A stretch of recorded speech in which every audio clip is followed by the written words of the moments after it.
Hello friends, welcome to our channel medical field guidance. इस video में हम discuss करेंगे एम्स बीएससी नर्सिंग और पैरामेडिकल 2024 के बारे में। मुझे जो लाइव क्लास थी उसमें भी काफ़ी बच्चों ने पूछा था कि हमारी जो एग्ज़ाम की डेट है वो 8 जून फिक्स है या फिर ये सिर्फ एक आपकी अफवाह है। ठीक है, तो मेनली इसी बारे में हम डिस्कस करेंगे। और सेकंड, हमने एक शेड्यूल शेयर किया था आप लोगों को टेलीग्राम चैनल पे रन्यू, वो हम डिस्कस करेंगे कि हम कैसे चल रहे होंगे। Because due to some reason मैं लाइव नहीं ले पाई थी बीच में 2-3 दिन के लिए, तो थोड़ा सा वो चीज़ें भी रह गई और बच्चों को भी प्रॉब्लम आ रही थी कि दीदी हम एक दिन में कंप्लीट फिजिक्स का एक चैप्टर, कंप्लीट बायो का एक चैप्टर और कंप्लीट केमिस्ट्री का एक चैप्टर नहीं कर पा रहे हैं, तो वो बर्डन फील कर रहे थे। इस वजह से हमने डिसाइड किया कि हम एक दिन में 2 चैप्टर करेंगे, वो बायो फिजिक्स रहेगा या फिर बायो केमिस्ट्री रहेगा, तो वो आप लोगों के लिए भी थोड़ा सा हेल्पफुल होगा। ठीक है।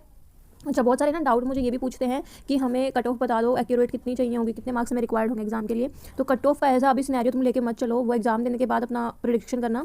अभी तुम्हें ना, चाहे तुम किसी भी कैटेगरी से बिलोंग कर रहे हो, अपना जो टारगेट है वो 75 लेके चलो। ठीक है, क्योंकि कट ऑफ हर साल बढ़ रही है एंड आपको नहीं पता, अगर आप ऐसे एसटी कैटेगरी से बिलोंग कर रहे हो, मान लो अभी उसकी कट ऑफ 50 to 55 चल रही है। ठीक है, बट इस साल वो चली जाए 65 to 70, नहीं कह सकते हो आप कुछ भी, क्योंकि कंपटीशन बढ़ रहा है डे बाई डे।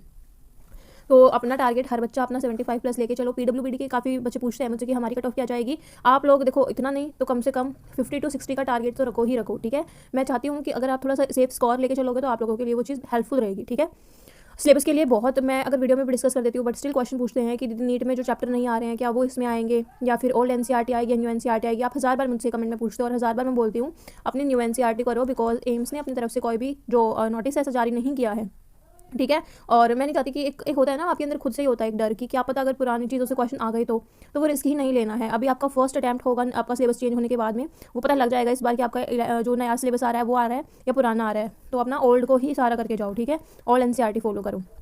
मैं भी वही चीज़ फॉलो करवा रही हूँ and it will be very beneficial for you. Next, काफ़ी बच्चे बुक्स के बारे में बोलते हैं कि दीदी बुक्स क्या है जिससे हम प्रिपेयर कर सकते हैं। तो एज सच एक्यूरेट लेवल की बुक एम्स नर्सिंग के लिए नहीं आती है, मैंने 1000 बार ये भी बोल चुकी हूँ। तो आप लोगों को क्वेश्चन खुद से डिसाइड करने पड़ते हैं। ठीक है, तो वो थोड़ा सा टाइम टेकिंग भी होता है। बाकी एक दो बुक चली हुई है, काफ़ी बच्चे मुझे भेजते हैं स्क्रीनशॉट लेके कि दीदी हम ये बुक जो है एम्स नर्सिंग के लिए स्पेशली आई हैं, इनको फॉलो कर सकते हैं या नहीं कर सकते। तो एक्यूरेटली अगर मैं बोलूँ तो मैंने उनको नहीं देखा है, तो मुझे उनके बारे में आइडिया नहीं है। ठीक है, क्योंकि वो बुक अभी लास्ट ईयर ही आई है, तो मैं नहीं कह सकती कि वो बुक बेनिफिशियल है, एक्यूरेट एम्स लेवल के एग्जाम की है या नहीं है, क्वेश्चन का लेवल कैसा है। ठीक है, तो अपने जो क्वेश्चन है, लाइक अगर आप नीट पीवाईक्यू कर रहे हो तो नीट पीवाईक्यू भी ना बहुत सारी वैरायटी के होते हैं। एक होते हैं आपके बहुत हाई लेवल नहीं करना है। ठीक है, मॉडरेट लेवल करो, इजी लेवल करो, इससे आप लोगों को कॉन्फिडेंस भी आएगा। और एक्चुअल में यही आपका लेवल रहता है। हाई लेवल करोगे तो कॉन्फिडेंस भी नहीं आएगा और कहीं ना कहीं आप लोगों को भी फील होगा कि तैयारी अच्छी नहीं चल रही है। उसके बाद क्या डाउट है, बेसिकली जो बहुत कॉमन आप लोगों को आते हैं, कट ऑफ का मैंने डिस्कस कर दिया है। सिलेबस का वही मैंने बताया कि आपको जो पुरानी एनसीईआरटी में जो भी सिलेबस था वो करो। बिकॉज देखो, एक एग्जाम्पल है, इससे भी समझ लो, 2 एग्जाम्पल हैं सिलेबस के लिए। फिजिक्स में कम्युनिकेशन चैप्टर था एनसीईआरटी में। ठीक है, कम्युनिकेशन नीट में नहीं आता था, बट कम्युनिकेशन का क्वेश्चन आपका एम्स नर्सिंग में हर साल एक क्वेश्चन आता है। ठीक है, सो एक तो ये डिफरेंस हो गया। दूसरा, आपका जो एनिमल टिश्यू चैप्टर है उसमें बायो में 11th बायो में, उसमें आपका अर्थवॉर्म, फ्रॉग एंड कॉकरोच ये तीनों थे। इसमें से सिर्फ आपका कॉकरोच आई थिंक नीट में आता है, राइट, बट एम्स में ये तीनों ही आते हैं। ठीक है, ऐसा कुछ नहीं है कि नहीं आता।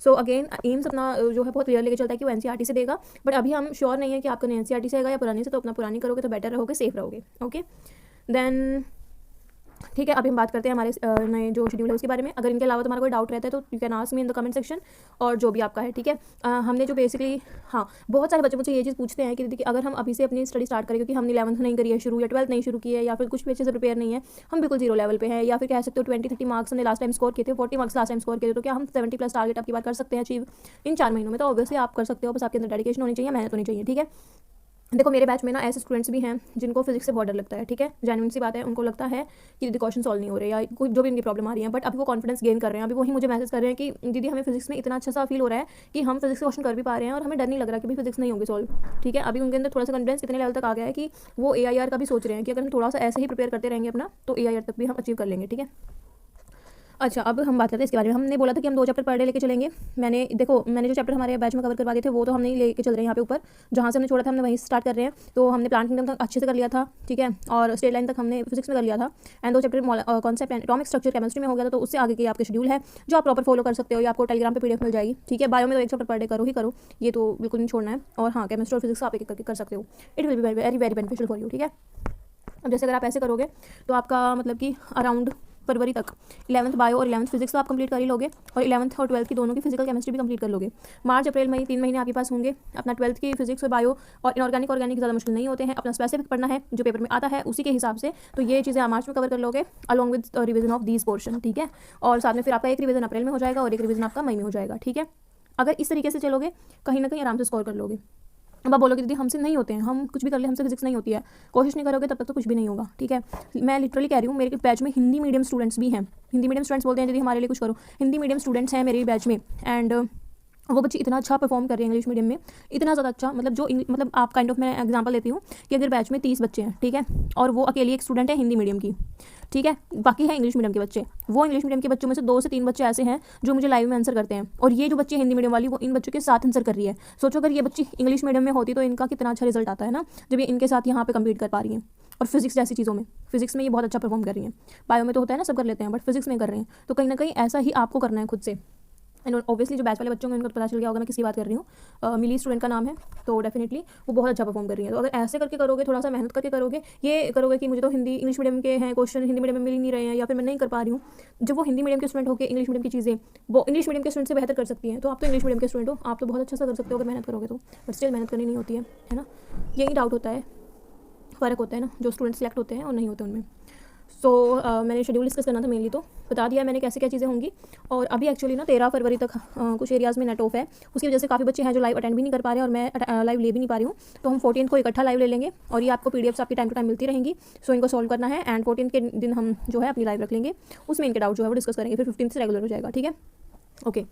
और मुझे क्या इन्फॉर्मेशन, हाँ ये 8 जून वाले एग्ज़ाम की डेट, ये और है थोड़ा सा डाउट, 8 जून वाली एग्ज़ाम की डेट इज़ नॉट ट्रू, ठीक है। कुछ नहीं करो, अपना AIMS.exams.ac.in पे जाओ, वहाँ जाके एकेडमिक सेक्शन के टैब पे क्लिक करोगे, BSc ऑनर्स पे जाओगे, वहाँ ब्लू लाइन्स में तुम्हें नोटिफिकेशन अगर मिलता है डेट के रिगार्डिंग तो वो डेट सही है, बाकी हर डेट फेक है।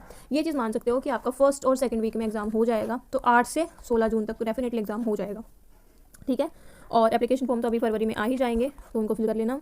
और मेरे को ना एप्लीकेशन फॉर्म के रिगार्डिंग बच्चे पूछ रहे थे कि पहली बार मतलब जिसने अटैम्प्ट किया हुआ पेपर, तो दोबारा जब वो फॉर्म भरेगा तो उसको फाइनल रजिस्ट्रेशन कराना है, बेसिक कराना है, ये डाउट हम जब आपका पेपर आएगा, फॉर्म आएगा तब हम डिस्कस कर लेंगे, ठीक है। बाकी जो भी क्वेरी है तुम्हारे मन में, जो भी डाउट है मुझे पूछ लेना, ठीक है। Thank you for watching this video again.